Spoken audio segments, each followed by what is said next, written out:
Hello बच्चों, मेरे new video में आप सबको प्रणाम। वेलकम। मेरा चैनल ओमकार N4 से मैं ओमकार। इस वीडियो में हम SSLC का कविता पाठ 4 कविता है ये अभिनव मनुष्य। इस पाठ के कवि है रामधारी सिंह दिनकर। इन्होंने एक कविता लिखी है अभिनव मनुष्य। इस कविता का सारांश मैंने इसके पहले के वीडियो में दिया है। और ये वीडियो में हम अभी क्या करेंगे, पाठ जो पुस्तक के टेक्स्ट बुक के जो प्रश्न उत्तर है वो हम क्या करेंगे, अब इस वीडियो में डिस्कस करेंगे। चलो बच्चों, तो प्रश्न देखेंगे। पहले क्या देखना है, हमें कवि परिचय देखना है। कवि रामधारी सिंह दिनकर का कवि परिचय। उनका जन्म 23 सितंबर 1908 को बिहार के मुंगेर जिले में सिमरिया गांव में हुआ था।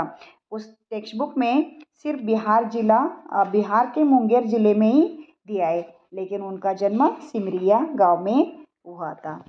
उनकी उन्होंने प्रारंभिक शिक्षा अपने गांव में नज़दीकी स्कूलों में प्राप्त की है। जैसे कि हम सब लोग उनके गांव में कैसे शिक्षा प्राप्त करते हैं, वैसे ही उन्होंने भी नज़दीकी स्कूलों में अपने गांव में ही शिक्षा प्राप्त की। बाद में वो उच्च शिक्षा के लिए पटना विश्वविद्यालय गए।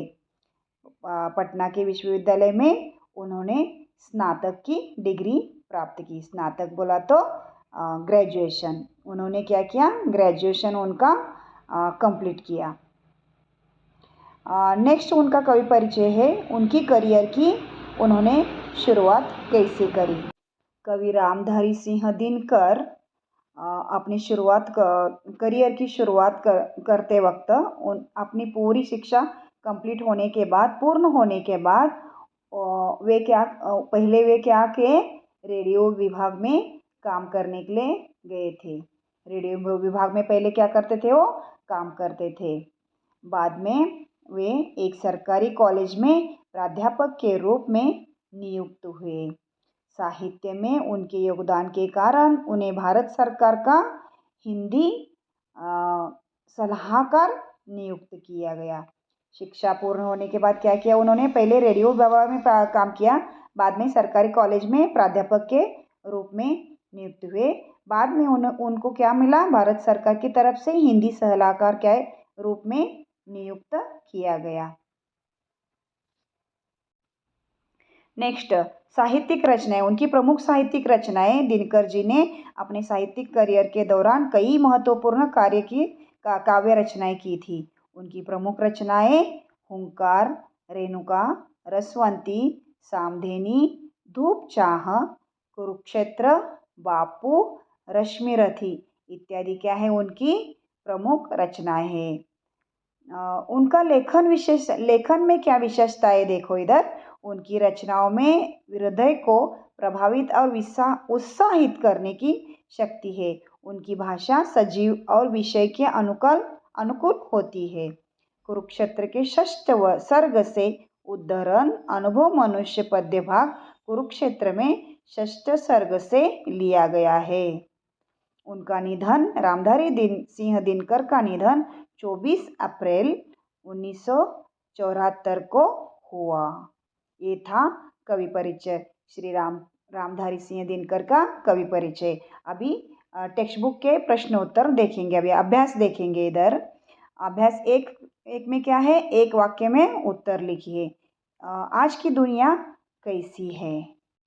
प्रश्न पहला क्या है, आज की दुनिया कैसी है। आज की दुनिया विज्ञान और तकनीक में प्रगति कर विचित्र सी है।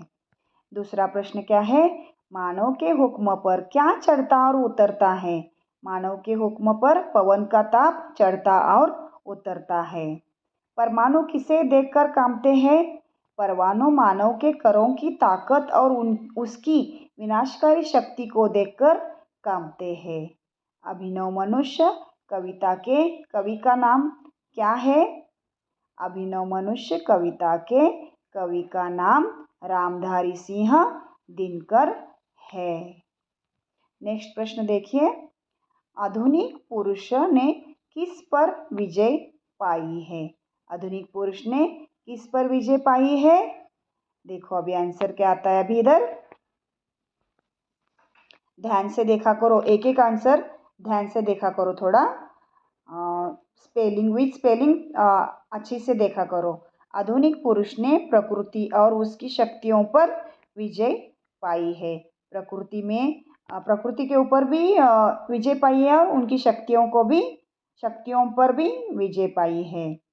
नेक्स्ट प्रश्न है, नर किन किन को एक समान लांग सकता है। लांगना बोला तो उछालना, उछल देना, मीन्स उस पार जाना। कितने भी पर्वत रहने दो, समुद्र रहने दो, उसके पार जाना। नर आकाश, पृथ्वी, जल और वायु को भी एक समान लांग सकता है। आज मनुष्य का यान कहाँ जा रहा है। नेक्स्ट प्रश्न क्या है, आज मनुष्य का यान कहाँ जा रहा है। आज मनुष्य का यान गगन में अंतरिक्ष की ओर जा रहा है। मनुष्य का यान गगन में अंतरिक्ष की ओर जा रहा है। ये था एक वाक्य में उत्तर लिखिए। अभी 2-3 वाक्य में उत्तर लिखिए। पहला प्रश्न है, प्रकृति पर सर्वत्र है विजयी पुरुष आसीन। इस पंक्ति का आशय समझाइए। बोला तो ये पंक्ति का मीनिंग इधर पूरा डिटेल में लिखना है। इस पंक्ति का आशय यह है कि आधुनिक मानव ने विज्ञान और तकनीक की मदद से प्रकृति के हर क्षेत्र में अपनी विजय प्राप्त की है। अब मनुष्य प्राकृतिक शक्तियों को नियंत्रित और उपयोग करने में सक्षम हो गया है। यह मानव की उन्नति और शक्ति का प्रतीक है। दूसरा प्रश्न है, दिनकर जी के अनुसार मानव का सही परिचय क्या है। दिनकर जी, कवि रामधारी सिंह दिनकर जी ने ये कविता में मानव का सही परिचय क्या बताया है। कवि दिनकर जी के अनुसार मानव का सही परिचय किया है, जैसे मानव ने प्रकृति के हर तत्व पर विजय प्राप्त की है, पर उसने स्वयं को नहीं पहचाना। मनुष्य की असली पहचान उसकी नैतिकता, उसकी मानवता और उसकी सहृदयता में है। ज्ञान और विज्ञान में प्रवीण होना ही मनुष्य का संपूर्ण परिचय नहीं हो सकता। मनुष्य का सच्चा मूल्यांकन उसकी नैतिकता, उसके व्यवहार और उसके भीतर की मानवता के आधार पर किया जाना चाहिए। नेक्स्ट, तीसरा प्रश्न, इस कविता का दूसरा कौन सा शीर्षक हो सकता है और वो क्यों हो सकता है। इस कविता का दूसरा शीर्षक विजयी मानव हो सकता है। यह शीर्षक कविता की थीम को स्पष्ट रूप से प्रस्तुत करता है, जिसमें मानव की विजय शक्ति और उसकी उन्नति को प्रमुखता दी गई है। कविता में आधुनिक मानव की वैज्ञानिक और तकनीकी प्रगति को वर्णित किया गया है, जो उसे विजयी बनाती है। नेक्स्ट मेन क्वेश्चन है, इधर भावार्थ लिखिए। इधर एक कविता का पैरा दिया है, उसको क्या करना है, हम उसका विश्लेषण करना है। यह मनुष्य जो सृष्टि का श्रृंगार, ज्ञान का, विज्ञान का, आलोक का आगार, व्योम से पाताल तक सब कुछ इसे है ज्ञेय, पर न यह परिचय मनुष्य का, यह न उसका श्रेय। इस पंक्तियों में कवि रामधारी सिंह दिनकर ने मनुष्य की महानता और उसकी सच्ची पहचान को उजागर किया है। इस पंक्तियों में कवि कहते हैं कि मनुष्य सृष्टि का श्रृंगार है, अर्थात मनुष्य ही इस संसार को सुंदर और सजाया हुआ बनाता है। मनुष्य के कारण ही यह दुनिया इतनी विविधतापूर्ण और आकर्षक है। मनुष्य ज्ञान, विज्ञान, प्रकाश का केंद्र है। मनुष्य के पास अद्वितीय ज्ञान और विज्ञान की समझ है और वह अपनी बुद्धि के प्रकाश से अंधकार को दूर करता है। उसकी बौद्धिक क्षमताएं उसे विशिष्ट बनाती है। मनुष्य ने आकाश से लेकर पाताल तक सभी चीज़ों का ज्ञान प्राप्त कर लिया है। उसने अपनी बुद्धि और वैज्ञानिक अनुसंधान से ब्रह्मांड के रहस्यों को जाना है और धरती के गहरे रहस्यों को भी समझा है। लेकिन कवि कहते हैं कि यह सब मानव का सच्चा परिचय या उसकी असली श्रेय नहीं है। मनुष्य की असली पहचान उसकी नैतिकता, उसकी मानवता और उसकी सहृदयता में है। ज्ञान और विज्ञान में प्रवीण होना ही मनुष्य का संपूर्ण परिचय नहीं हो सकता। मनुष्य का सच्चा मूल्यांकन उसकी नैतिकता, उसके व्यवहार और उसके भीतर की मानवता के आधार पर किया जाना चाहिए। नेक्स्ट मेन क्वेश्चन है, प्रश्न है, उदाहरण के अनुसार तुकांत शब्दों को पहचान कर लिखिए। तुकांत बोला तो रैमिंग वर्ड्स। तुकांत शब्द हिंदी में उसको क्या बोलते हैं, अंग्रेजी में क्या बोलते हैं उसको, रैमिंग वर्ड्स। नवीन, आसीन, ये सब क्या है, कविता में जो शब्द है उसको ही लिया गया है इधर। नवीन, आसीन, भाव, ताप, व्यवधान, विद्वान, श्रृंगार, आगार, गेय, श्रेय, गेय, श्रेय। जीत, प्रीत। पांचवा मेन है, पंक्तियां पूर्ण कीजिए। कविता का थोड़ी पंक्तियां दी है, वो थोड़ा क्या करना है, उसकी पूर्ति करनी है। आज की दुनिया विचित्र नवीन, प्रकृति पर सर्वत्र है विजयी पुरुष आसीन, है बंधे नर के करों में वारी विद्युत भाप, हुक्म पर चढ़ता उतरता है पवन का ताप। नेक्स्ट मेन है, पर्यायवाची शब्द लिखिए। दुनिया का पर्यायवाची बोला तो समानार्थी शब्द, जो सिमिलर वर्ड्स रहते उसको लिखना है। दुनिया, संसार, जग, विश्व, विचित्र, अनोखा, अजीब, असाधारण, नवीन, नया, आधुनिक, ताजा, नर, पुरुष, आदमी, मानव, वारी, पानी, जल, नीर, कर, हाथ, हस्त, पंजा, आगार, भंडार, संग्रह, कोश। ये क्या है, समानार्थी शब्द है, पर्यायवाची शब्द है। अभी क्या लिखना है नेक्स्ट मेन में, सातवां में विलोम शब्द लिखिए, अपोजिट वर्ड्स।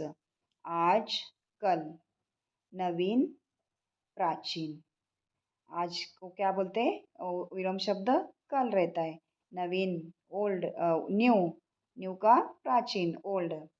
चढ़ता, उतरता, ये क्या है, विलोम शब्द है। नेक्स्ट देखो अभी, समान, असमान, ज्ञान, अज्ञान, जीत, हार, असीमित, सीमित, तोड़, जोड़। ये क्या है, विरुद्धार्थक शब्द है। विरुद्धार्थक शब्द बोला तो अपोजिट वर्ड्स।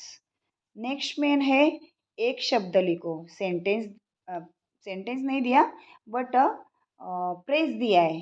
प्रेज के हिसाब से हम क्या करना है, उसको एक ही शब्द लेना है उसका। सभी जगह में बोला तो सर्वत्र, सभी जगह में बोला तो क्या बोल उसको, दूसरा और एक शब्द कौन सा है, सर्वत्र। आसन पर बैठा हुआ, आसीन। बचा हुआ, अवशिष्ट। बचा हुआ बोला तो जो भी बचता है उसको क्या बोलते हैं, अवशिष्ट। मनु की संतान, मानव। मनु की संतान, मनुष्य की संतान, मानव। विशेष ज्ञान, जिनको विशेष ज्ञान रहता है उनको क्या बोलते हैं, प्रज्ञान। अधिक विद्या प्राप्त, जिसको भी अधिक विद्या प्राप्त होती है, अधिक विद्या प्राप्त होने वालों को क्या बोलते हैं, विद्वान। जो भी अधिक विद्या प्राप्त होने वाले रहते हैं उनको विद्वान बोलते हैं। अनुरूप शब्द लिखिए। अनुरूप शब्द बोला तो जैसा पहले के वर्ड्स में दिया है, सेम दूसरा का भी मीनिंग वैसा ही रहना चाहिए। तो गिरी क्या है, पर्वत है, पहाड़ है। तो वारी बोला तो क्या है, जल है, वैसा अनुरूप शब्द। पवन क्या है, वायु है। सिंधु क्या है, समुद्र है। जमीन, आसमान, आकाश, पाताल। ये क्या है, अनुरूप शब्द है। नेक्स्ट लास्ट क्या है, ये नर। नर बोला तो आदमी, उर बोला तो हृदय।